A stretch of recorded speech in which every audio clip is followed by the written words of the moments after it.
Welcome to the Hello Retirement Podcast with Josh Leonard from Leonard Advisory Group.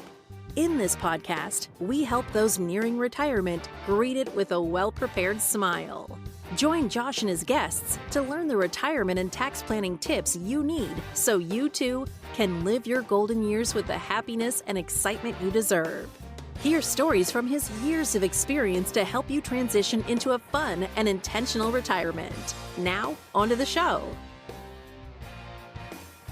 Welcome to the Hello Retirement Podcast with your host, Josh Leonard, where we talk about transitioning into retirement with intent. I'm Wendy McConnell. Hi, Josh. How are you? Great. How are you today, Wendy? Oh, I'm feeling wonderful. Good to hear. Well, Wendy, do you know what happened on December 23rd of 2022? That is the day that it's Christmas Eve. That's true. It's also the day that my oldest son, Eli, turned 6. Ooh. And this was a big year for him. So he started kindergarten this year. And here in Southwest Michigan, he has full day kindergarten. So that's like a lot of stimulation for the young guy. Sure. Big adjustment. But now he's thriving. He's all calibrated to the environment. And he really likes all the new opportunities that are there. So There's something else that happened on December 23rd that opens up new opportunities for retirees. Do you know about this, Wendy? Of course I don't, Josh. Would you tell me? This is the Secure Act 2.0, as it's nicknamed. It is a law that went into effect to help those saving for retirement, to help shore up our overall retirement system in the U.S. Okay. Have you heard anything about this, Wendy? No, but is it going to make me rich? It might help you make yourself more wealthy. Okay. It in and of itself won't, but it opens up new savings opportunities and new planning opportunities. So all right. Today, I thought we'd run through the Secure Act 2.0, some of the highlights that we see impacting those nearing and in retirement the most. Give it to me, Josh. All right. Well, first one up, we'll cover 4 main areas, but the first one is going to be RMD changes. Wendy, are you aware of what an RMD is? Is this just to make me look silly and stupid? No, it's a quiz today, Wendy. It's a quiz. Well, I've already failed. No, I do not know what RMD good. is for. Well, that's what I was hoping you'd answer, because sometimes folks are unaware of what an RMD is. So if I go into a diatribe about RMD changes, they're going to be like, great, good, thanks, Josh. That was not helpful at all. So an RMD is a required minimum distribution. Oh. This is the government saying, hey, Wendy, we were nice enough to let you put that money aside without paying taxes in it for your retirement. Well, at some point, you need to start withdrawing that money and paying taxes on it, at least at a minimum rate. And those are your required minimum distributions. Prior to December of 2019, when the first Secure Act was passed, RMDs started at age 70 and a half. Now, why 70 and a half and not 70 or 71? I don't know. I don't make the rules. I just recite them back to folks. The Secure Act 1.0, or the original Secure Act, pushed that age till age 72. Okay. That means once you turn 72, whether you need it or not, you need to be withdrawing from your qualified retirement funds like 401k or IRA. Doesn't mean you have to take it all out, but small amounts based on an age-based factor. So as you get older, your withdrawal amount is more, a larger percentage of the account. But the idea is that you're paying down those taxes over time, or you're paying some taxes on that money. Okay. So with the Secure Act 2.0, they moved it out till age 73 for those born between the year 1951 and 1959, and all the way up till age 75 for those born after that. So if you are nearing retirement now, or maybe one of the planning things that we do around RMDs is we look to do Roth conversions prior to those forced withdrawals with the RMDs. So now that timeline has opened further. If you retire at age 65 and it was 72, you needed to take that money out. Well, maybe it's 73, or if you're really lucky, you might be kicking the can down the road to 75 now. So if you have the luxury of not needing to tap into that money, Mm-hmm. keeping it there will be more beneficial for you. Yes, or at least helping to alleviate. One of the problems that we see with really, really good savers, Wendy, is that they put so much money away, let's say in their 401k at work. They got in a good habit of saving, and now they retired and they realized, oh, I actually saved more than I needed, right? Good problem to have. Yeah. But when RMD's time comes, they're forced to take more money out of those plans than they actually need. So if we have a longer window in those early years of retirement, we can look at different planning strategies like Roth conversions to help lower taxes throughout retirement. Okay. And you mentioned Roth 401ks. Yeah, so Roth 401ks were affected here as well. Under old law, in your Roth 401k, you had a required minimum distribution as well. It wasn't taxed as that money came out, but you had to take the money out. Now, under Secure Act 2.0, starting in 2024, you will not need to make RMDs on your Roth 401k. Okay. Well, that's good news. Another big changes with RMDs is RMDs had one of the steepest tax penalties if you didn't take it. So if you didn't take that required minimum distribution, you would be assessed a 50% penalty Whoa. on the amount that you didn't take out. That's a lot. Yeah, plus whatever income tax bracket you were in. So let's say you were in a 22% tax bracket. Well, Uncle Sam's taking 72% of that money. That's pretty painful. I'd say so. Yeah, what we found is many times you could argue it, say, hey, I made a mistake, ask for forgiveness, take the money out, and the IRS might be lenient with you. But what they did in Secure Act 2.0 is they said, hey, now we're going to open up a correction window. And in that correction window, your penalty would only be 10% rather than 50%. So lower penalty. If you miss that correction window, the max penalty now would be 25%. So we just lowered down that penalty quite substantially. Even in the worst case, it's half the penalty that it used to be. So that is some good news. That's some great news. Many times people miss these required minimum distributions, maybe on inherited accounts or different accounts. Maybe they have a smaller account that they kind of lost track of over time. And then they miss it, and all of a sudden they're getting hit with a penalty. This is a little bit more lenient way to deal with that. Hopefully you can do it within that correction window. Right now, the guidance isn't 100% clear, but it looks like you'll have about a year to correct that, or until the IRS gives you a deficiency letter in the mail or something like that, until they reach out and say, hey, Wendy, you made a mistake on this. Then you're already in trouble. If you self-correct, it looks like you'll fall under that lower penalty window of 10%. Okay. Well, all right. So pay attention. That's right. You got Right. all that, Wendy? Yeah, I do. Okay. Next one is that we have higher catch-up contributions. So for those nearing retirement, we've had a catch-up contribution where you're able to put more money into an IRA or 401k. Well, with the Secure Act 2.0 starting in 2024, it's the IRA catch-up contributions, which used to be $1,000, will now index with inflation. So as inflation goes up, they'll increase by $100 increments based on inflation. So that'll help keep up with the spending power of money over time so folks can save more. In 2025, employer plan contributions, like in 401ks and 403bs, for those age 60 to 63, are also getting a boost. They're able to increase their limit by the greater of $10,000 or 150% of the catch-up contribution amount. That will also be indexed for inflation. So if you follow all that, Wendy, there's a lot of complicated math. The bottom line is that you'll be able to save more if you're in that window right before retirement. So 60 to 63, you get a boost. If you have a simple plan, if you work for a smaller employer or maybe it's your company, 60 to 63 also opens up a window for you to put away a little bit more money there. So if you're in that, keep your eye out over the next couple years. If you're trying to save more money for retirement, you can get more into some of those qualified plans with the new law. So they want you to hurry up and save some money so you can retire and you won't need money from them. Yeah. You can pull it back out then. And hopefully then tax brackets revert back to the old rate so they get a little bit more money on it, right? I don't Anyways, know. we also had some changes for QCDs and other charitable giving vehicles like Crutz and Kratz, which we won't get into too much detail there.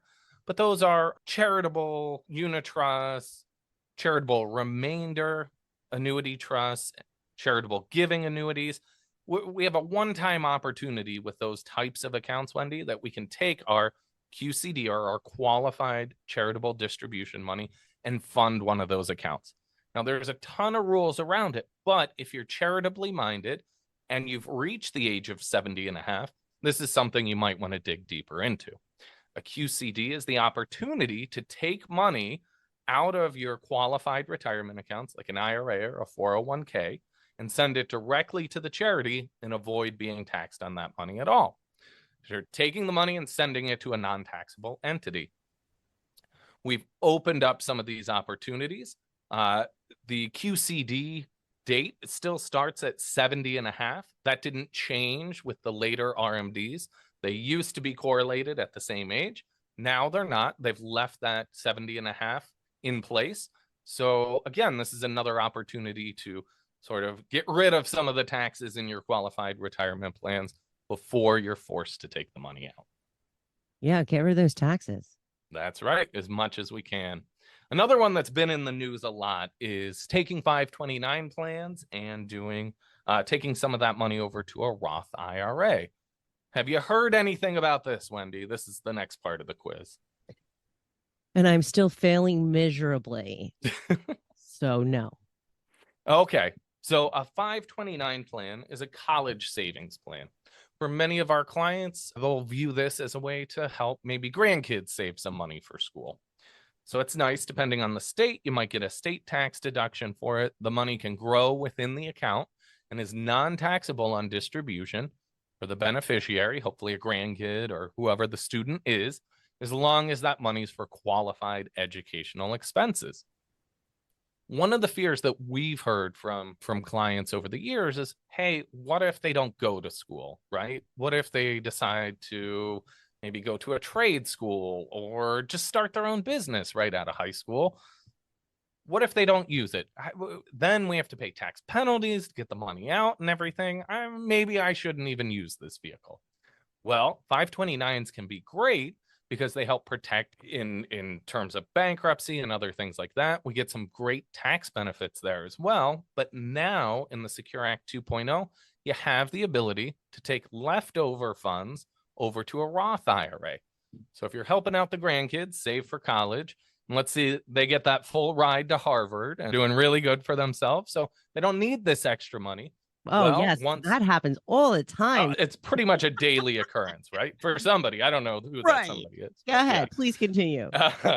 So if that's the case, let's say that they don't need it for whatever reason. Now that money from grandma and grandpa can be transitioned to help them save for retirement in a tax-free manner as well. So it's not a waste of money. It's not a waste of money, and you still get great tax advantages.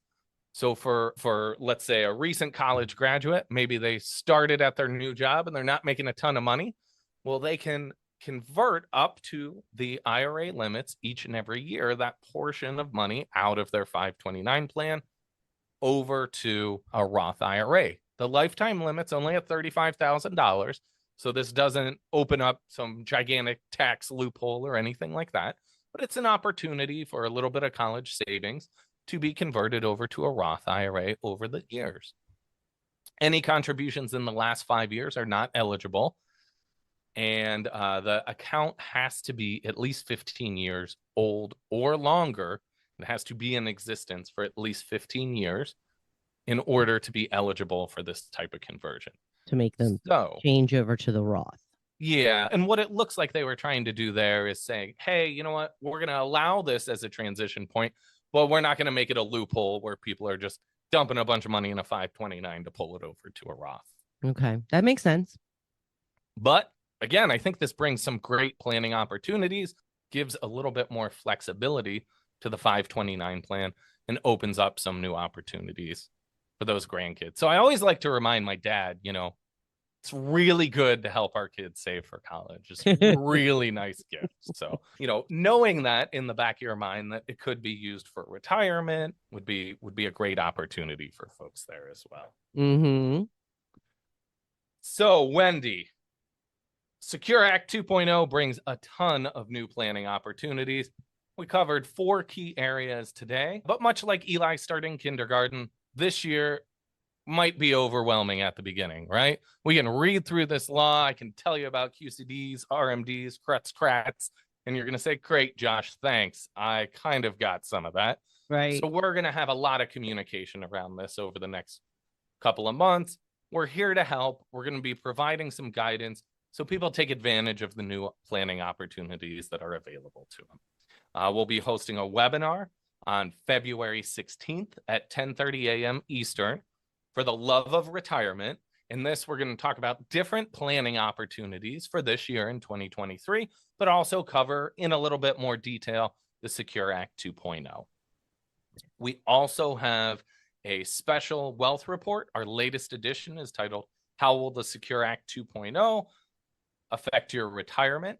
That link, as well as the webinar link, will be in the show notes. So for any of you listeners, great way to learn a little bit more information if you want to dig deeper into this subject.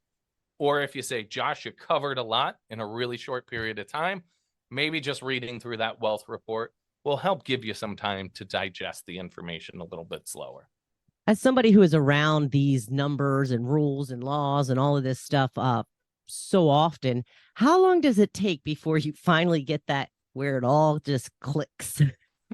I don't know. So I've been working as an advisor for over 10 years.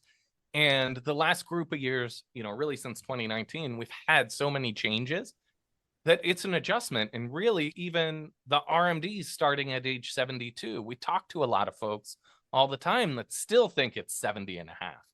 So I would say a lot. Now, the advantage of checking in with an advisor, whether it's us or someone else, is they're thinking about this all day, right? Yeah. Just like your doctor, you can read WebMD, right? And we all have done that maybe for a rash or something. I'm real good at that.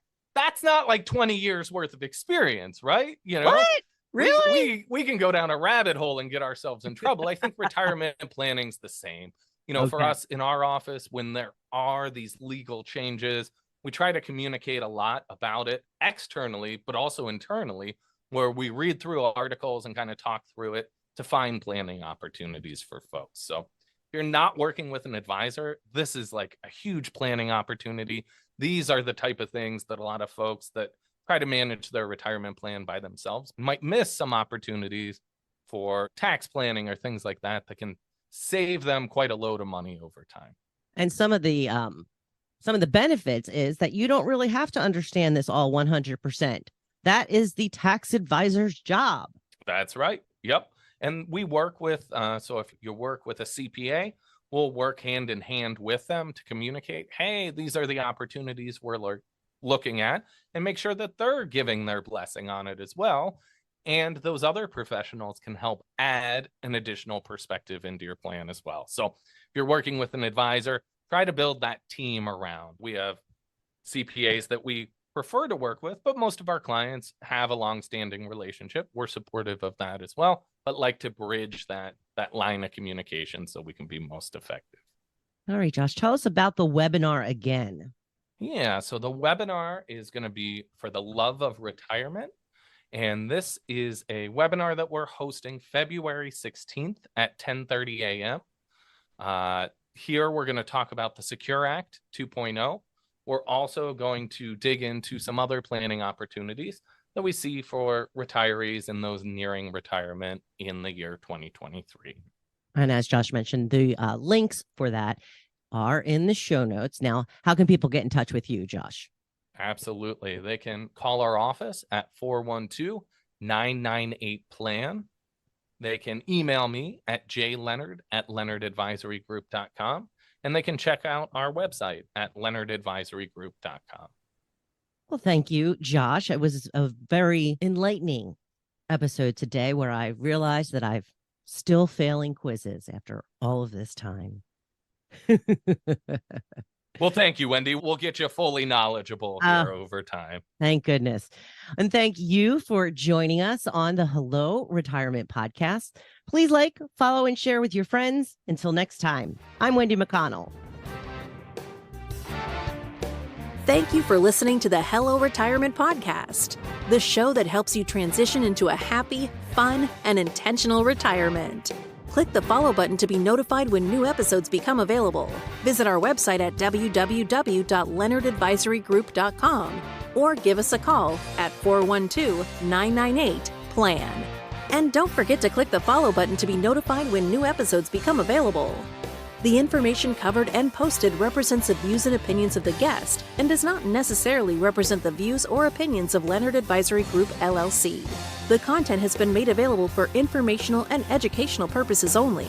The content is not intended to be a substitute for professional investing advice. Always seek the advice of your financial advisor or other qualified financial service professionals with any questions you may have regarding your investment planning.